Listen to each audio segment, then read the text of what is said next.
I know you've probably edited this out so that people can't hear what you just said. So I'll just repeat what you said for the people that are watching this right now, which you said, and correct me if I'm wrong, Ant-Man is the most powerful, important character in all of the MCU and the biggest and best Avenger. Is that right? It's definitely true. Well, you said it on me, but I'll go with that.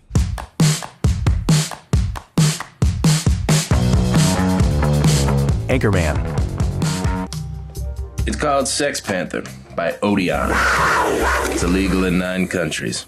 Well, I played Brian Fantana in Anchorman. He's the field reporter, and he has a Geraldo Rivera kind of look and a whole bunch of unearned confidence, as do all of those guys in that newsroom. Unearned confidence, and they're all kind of dumb. Where the hell's the suit store? We've been walking for 45 minutes. Brick, I thought you said this was a shortcut. Fantastic. Brian Fantana's guy is pretty impressed with himself, or likes to present himself that way, but is, just staggeringly insecure and trying his hardest to look like the smoothest dude out there. It's rare to read a script that is just so fun to read, that you want to reread it for pleasure. And certainly with comedies. I did that with Wet Hot American Summer, and then I did that again with Anchorman. I thought those were the 2 funniest scripts. 60% of the time, it works every time.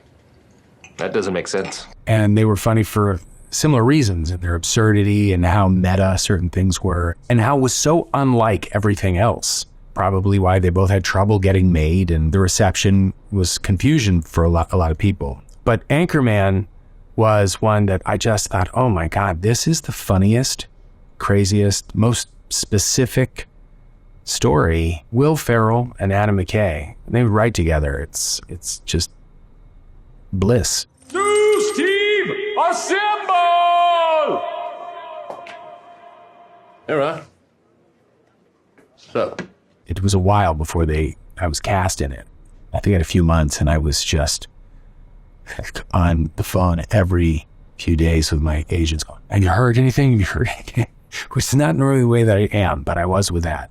We met before we started filming to rehearse, improvise some scenes, or just kind of riff off of what was in the script. I had experience with improvisation, but never on a big studio movie. I mean, I was pleasantly surprised when we started shooting, and then Will might just go off in some direction and I'm not prepared for, or McKay would be behind the monitor yelling out lines. He and Will had worked together obviously on SNL, and they had a way of doing things, and Judd Apatow was a producer on it, and Judd had a way of kind of working in this style. So we would always do what was in the script, but then we'd start kind of messing around. It was a whole new way of working on a big budget movie, and it was thrilling. There are so many times in Anchorman and scenes that I have such clear memories of laughing. I didn't expect Will when he said, I'm proud of you fellas. You all kept your head on a swivel, and that's what you got to do when you find yourself in a vicious cockfight. That's not in the script or anything. I was like, took me by surprise. You don't want to laugh when you're in someone's take because you don't want to make something unusable. And if it's really funny and then somebody laughs and you can't use it, it's really annoying. And so there's always a pressure not to laugh. That being said, I think the scene that we laughed the hardest, it was the first time I think even the crew was getting a little annoyed because we just couldn't get through it, which was the scene of all of us sitting around a table plotting how we were going to take down Veronica Corningstone. And Will is asking Brick what he's eating. And Brick says, oh, it's one of those delicious falafel hot dogs with cinnamon and bacon on top. What do you mean one of those? Those don't exist. I mean, that's a used coffee filter with cigarette butts on it.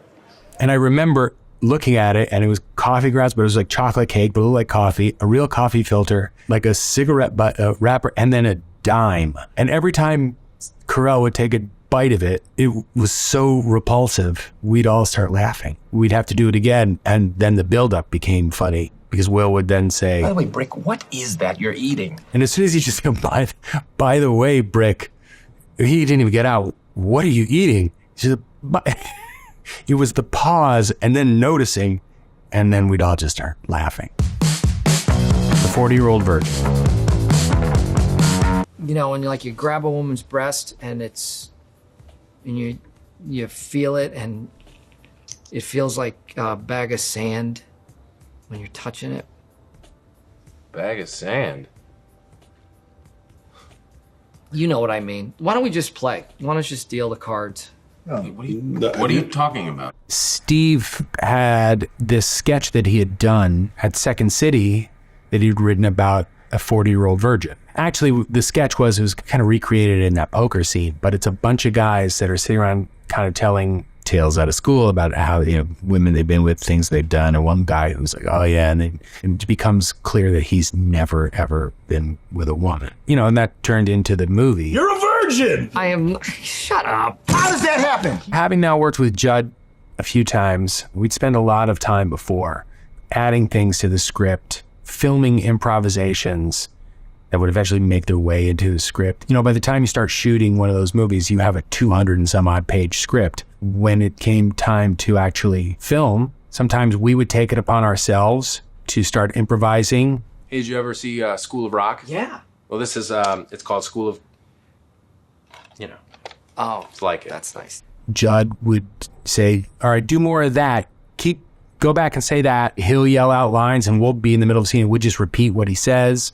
Or maybe another writer will say something, and they become these kind of collaborative kind of jam sessions, really. And when something really cooks, like when it's really, when it's working, you can tell. And it's thrilling because nobody, including us, knows exactly what it is we're going to say or what's going to happen or where it's going to go, to hopefully find a few moments here and there, because there's a lot of, most of it you'll never use and you wouldn't want to use it.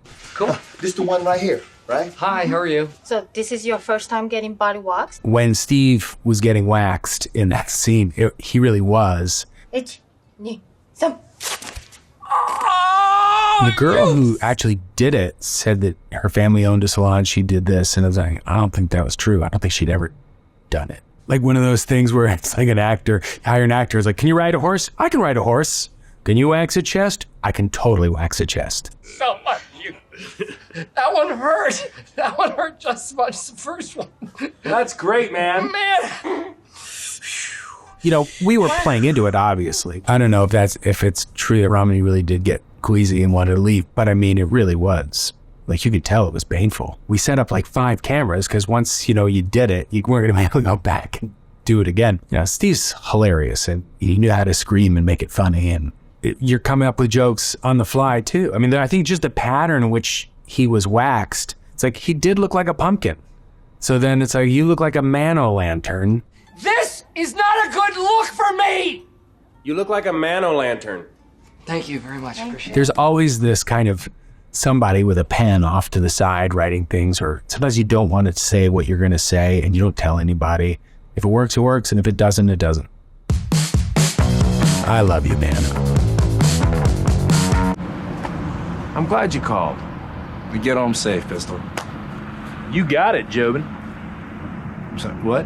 I first worked with Jason on Knocked Up, and I knew Jason also because he'd worked with Judd way before me, and this way of working, I think we found that we enjoyed working with each other in that way. John Hamburg had written the script, and I remember thinking, this premise is brilliant. I can't believe this hasn't been done. It was just like a buddy film, but it's really kind of in the structure of a romantic comedy. John met with both Jason and I at the same time.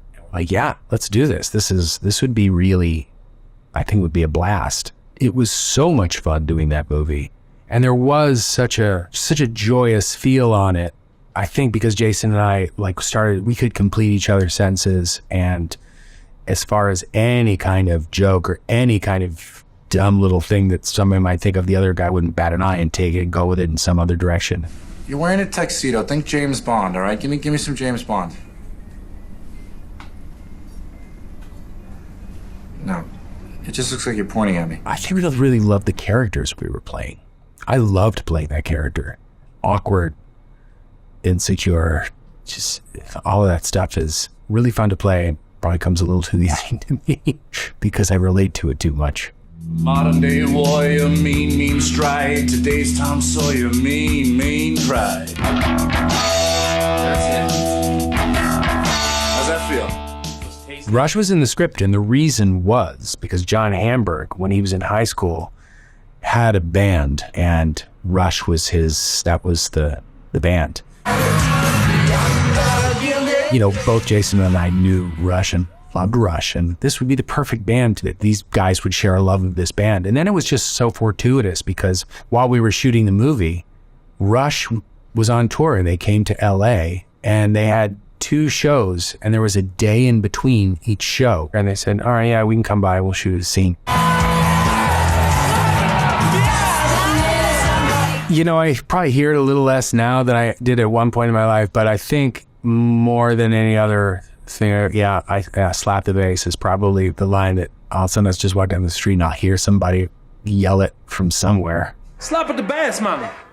Slapping the bass, mama. There you go. Slap at that bass, mama. I slap at that bass. Please don't do that. Or somebody else, you know, let it ring of slap the bass. I know I've met a few bass players in my life that want to strangle me. Like, dude, you ruined my life. That fucking joke. Clueless. Hey, James Bond. In America, we drive on the right side of the road. I am. You try driving in platforms. Look, I gotta get back to school. Wanna practice parking? What's the point? Everywhere you go has valet. When I first read the script for Clueless, I thought, okay, this is going to be another movie about a bunch of kids, and it seemed pretty smart. I was really kind of into it as I was reading it, and I thought all the characters were unique. I had been asked to read for Josh for the part that I played, but when I went into the audition, I said, you know, this part's really something really funny about this part that I'd love to try for that one. They said, sure, read for whatever you want. But I said, well, Murray's really funny. And then they said, well, actually, that's an African-American part. I said, okay, well, then I won't read for that one. But then they said, well, would you read for Josh? The one that you were supposed to read for in the first place. I said, well, of course I would. Hi, you just got here and already you're playing Couch Commando? Hey, you know, in some parts of the universe, maybe not in contempo casual, but in some parts, it's considered cool to know what's going on in the world. Preparation that I did for Josh, I went to college and I think I just lifted most of my own clothes for that movie. Some of those clothes that I was wearing with causes on it, that was my Amnesty International shirt, and it was my KU hat. Having a bit of a goatee, kind of growing it in and having it for a little bit, then that was gone. Hey, granola breath, you got something on your chin. I'm growing a goatee. Well, that's good. You don't want to be the last one at the coffee house without chin pukes. Very true to, I think, my own college experience. So I was certainly lucky enough to make it through several rounds and get cast in that movie. Can you imagine the nerve of that guy? I mean, making you worry like that. You know, he's the one that screwed up, and then he goes and blames us. I want to say that scene on the top of the stairs, we were kind of working on it as we were filming it that day. I was very self-conscious afterward. Are you saying you care about me? Josh. As far as that kiss goes, I think my manager at the time after when the movie came out said, oh, that was not good. He said I did not do that very well. So I'm like, hey, you weren't there. How would you know? It's a weird job when you're hired and part of your job is to kiss somebody. And I was very aware I was kissing the girl from the Aerosmith videos. And that there was going to be a lot of dudes who were going to be very jealous of me. I was very aware of that. Knocked Up. Hey, what's so great about bubbles? They float, you can pop them. I mean, I get it. I wish I liked anything as much as my kids like bubbles. That's sad. When we were working on the script, Judd and Leslie had been married and together for a long time, my wife and I have been together for a long time up until that point. You know, Judd wanted to hear things from my life and my marriage and things that we were dealing with and being a young parent. There were certain things, like when my wife was pregnant, I didn't read the baby books. And we got into an argument about it. She took it as a hostile gesture, which I totally understand in retrospect. And I said, what did the cavemen do without what to expect what you're expecting? And I told all this to Judd, and that was funny. And then it's in the movie now as Seth's character. You didn't even read the baby books. I didn't read the baby book. What's gonna happen? How did anyone ever give birth without a baby book? That's right. The ancient Egyptians fucking engraved what to expect when you're expecting on the pyramid walls. I forgot about that. And when my wife and I saw the movie, she's like, oh, so this is an interesting documentary we're watching right now. I literally am at a point where I don't know what I can say. So I'm the bad guy because I'm trying to protect our kids from child molesters and mercury, and you're cool because you don't give a shit? Yeah. Yeah? Is that it?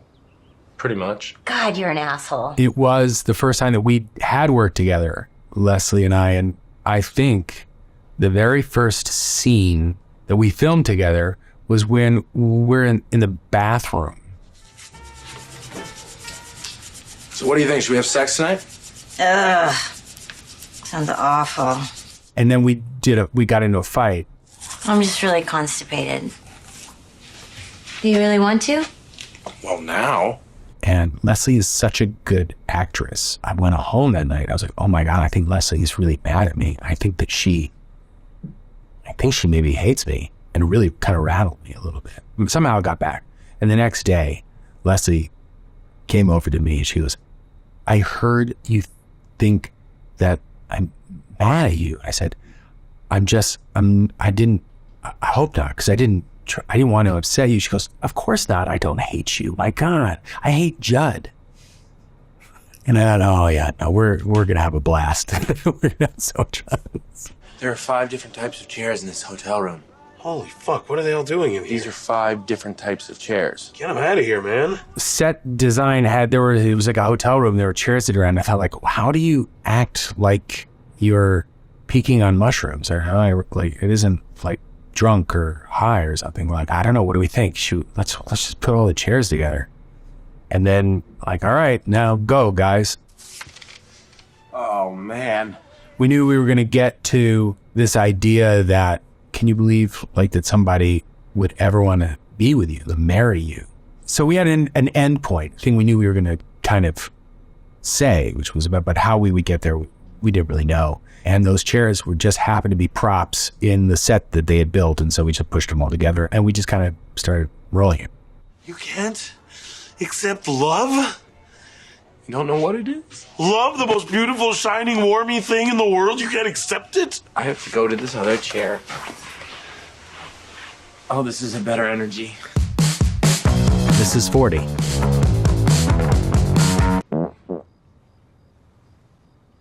What is she doing? Okay. Oh my God. Oh my God. Oh my gosh.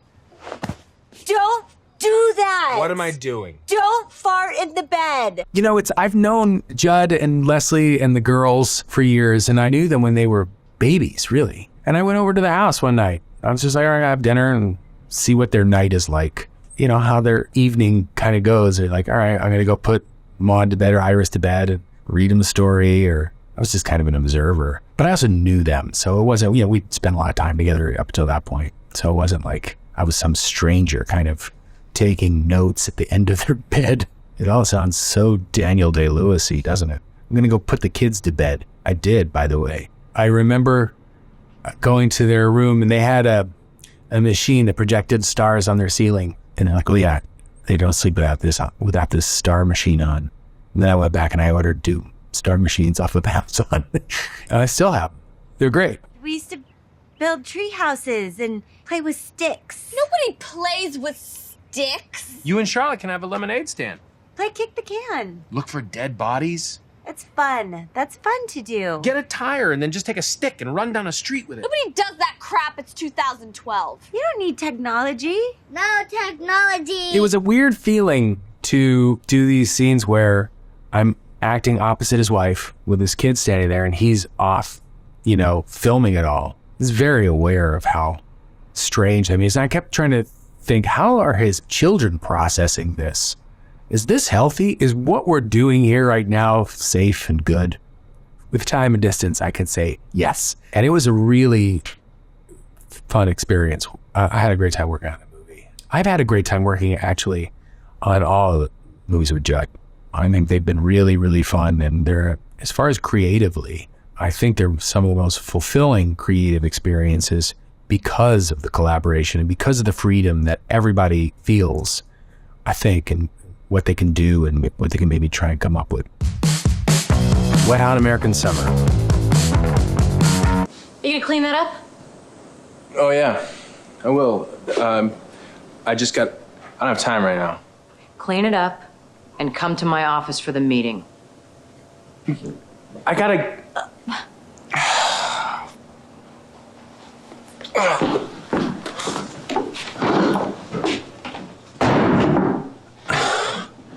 The making of Wet Hot American Summer was a blast. It was the first thing that I think that a lot of the people that were working on it, it really spoke to our kind of collective sensibility and senses of humor. Hey, what you writing on?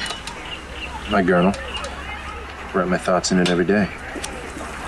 Oh, you mean a journal? I think everyone kind of knew each other a little bit. It was like all these kind of New York actors and improv comedy and the alt comedy scene. And we filmed it at a summer camp. We had to leave in the middle of production because the camp was closed for a week because somebody hired it out to have a bar mitzvah. You know, we all slept at the camp.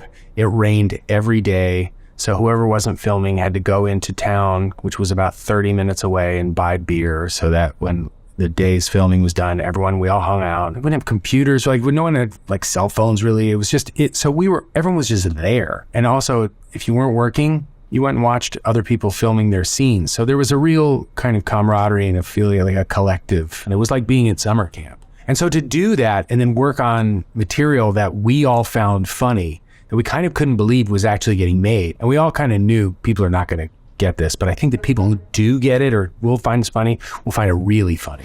What is it? You have barbecue sauce all over your face. Obviously, anything I work on, I don't know. I don't know if something's good or bad. I really don't. I always go in with like the best intentions. But I do know that like when Wet Hot American Summer was done, I'm like, this movie's funny. I know it's funny. I'm laughing at the parts of just like when they jump out of the truck and they run over to the side of the building and stand there, and it makes the cut. You guys, wait up. I was dying. I think that's like the funniest thing. And so then when it came out, people were like, well, this just seems like a bunch of hit and miss jokes and it doesn't really add up. And that was the first time where I'm like, no, I don't agree with that opinion. Forgetting Sarah Marshall. Are you Chuck? Oh, man, they won't change that flyer. That's my mainland name. My Hawaiian name is Kunu. Oh, cool. Sorry. Yeah. Nah, it's all good. Does Kunu have some, like, cool Hawaiian meaning? It means Chuck. I'd worked with Jason Segel a couple of times. I love Jason. Stoller, again, all the people I'd worked with in the past. And there really wasn't much in that script necessarily about that character. And Jason said, come down and play a surf instructor. You know, if you ever go to these resorts in Hawaii, there's always somebody that is working there and they're super cool and they're going to take you out and teach you how to surf or teach you how to scuba dive or whatever it is. And you spend half a day with them and it's like, this person has really got everything kind of figured out. What a great life. What a cool thing. And then you spend a little longer and you learn a little bit more about their lives and they're running from something and broken in some way. And this guy has a daughter. It's like, yeah, I haven't seen her in a while, but that's cool. She's on her own journey. Just these kinds of sad statements. I think I was in my 30s. I was playing since I was 44. I remember thinking like, that's super funny. Really old. 44. I mean, if you had to put a number on it, I guess I'd be 44. Fuck. And so a lot of those scenes, I mean, all of them really. I don't know what I was going to say, what I was going to do. And then we all figured out, like we're all there on the beach. Like, what if we just get up? That's too much. No, down. Like, there's no rhyme or reason to anything that the guy is saying. We were weighing him.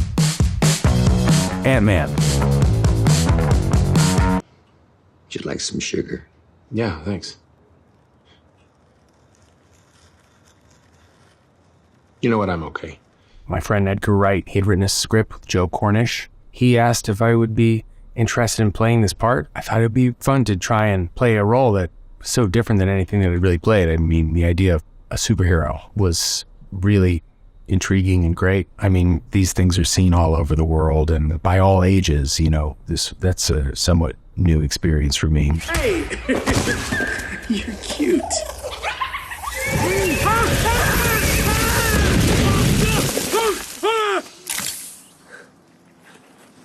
That was a lot scarier a second ago.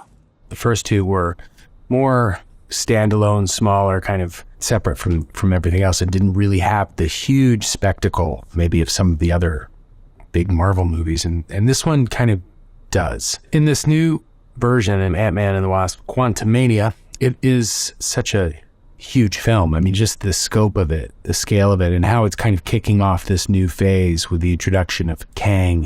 What's it gonna be?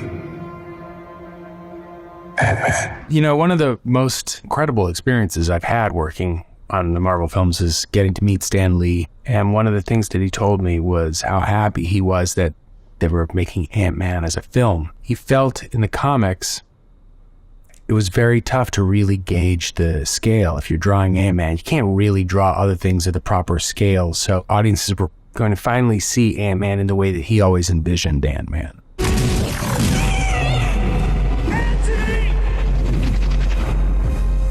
To work within the MCU and these films, you do feel a part of a collective in a way. There's something pretty great about that. You know, when you're an actor, it can be kind of a solitary existence. And when you feel like you're kind of going through it with a group of people, it makes it fun. I feel like real solid friendships form.